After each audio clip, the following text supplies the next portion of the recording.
বর্তমান সরকারের নির্দেশনায় সুন্দরবন অঞ্চলের সক্রিয় সকল বনদস্যু বাহিনী নির্মূলের লক্ষ্যে বাংলাদেশ কোস্টগার্ডের নেতৃত্বে operation restore piece in Sundarban এবং অপারেশন ম্যানগ্রোভ শিল্ড নামে দুটি বিশেষ অভিযান পরিচালিত হচ্ছে। এই অভিযানের ধারাবাহিকতায় অপারেশন ম্যানগ্রোভ শিল্ডের আওতায় অভিযান পরিচালনা করে সুন্দরবনের কুখ্যাত ডাকাত জনাব বাহিনীর 3 জন সক্রিয় সদস্যকে অস্ত্র ও গোলাবারুদ সহ আটক করা হয়। গোপন তথ্যের ভিত্তিতে জানা যায়, সুন্দরবনের কুখ্যাত ডাকাত জনাব বাহিনীর সদস্যরা সাতক্ষীরার শ্যামনগর থানাধীন কালিঞ্চি সুইচগেট সংলগ্ন এলাকায় অবস্থান করছে। প্রাপ্ত তথ্যের ভিত্তিতে গত 9 জুন 2026 মঙ্গলবার সন্ধ্যা 6টায় কোস্টগার্ড স্টেশন কৈখালী কর্তৃক উক্ত এলাকায় একটি বিশেষ অভিযান পরিচালনা করে সুন্দরবনের কুখ্যাত ডাকাত জনাব বাহিনীর 3 জন সক্রিয় সদস্যকে আটক করা হয়। পরবর্তীতে আটককৃত ডাকাতদের তথ্যের ভিত্তিতে উক্ত দিন রাত 11টায় শ্যামনগর থানাধীন হরিণটানা খাল সংলগ্ন এলাকা হতে একটি একনলা বন্দুক ও 2 রাউন্ড তাজা কার্তুজ উদ্ধার করা হয়।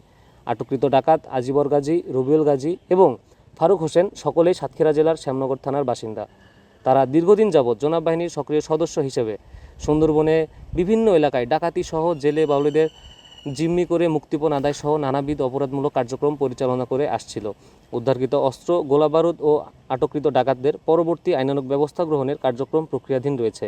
কোস্টগার্ডের চলমান এ সকল অভিযানের ফলে স্থানীয় কিছু স্বার্থান্বেষী মহল ও অসাধু চক্র বাহিনীর ভাবমূর্তি ক্ষুণ্ণ এবং অপরাধ দমন কার্যক্রমকে প্রশ্নবিদ্ধ করার উদ্দেশ্যে বিভিন্ন সময় বিভ্রান্তিমূলক ও ভিত্তিহীন তথ্য প্রচারের মাধ্যমে অপচেষ্টা চালিয়ে যাচ্ছে। অপপ্রচার থাকা সত্ত্বেও কোস্টগার্ডের দস্যু দমন অভিযান অব্যাহত থাকবে। সুন্দরবনকে সম্পূর্ণরূপে দস্যুমুক্ত ও নিরাপদ রাখতে বাংলাদেশ কোস্টগার্ডের নিয়মিত অভিযান ও গোয়েন্দা তৎপরতা অব্যাহত থাকবে।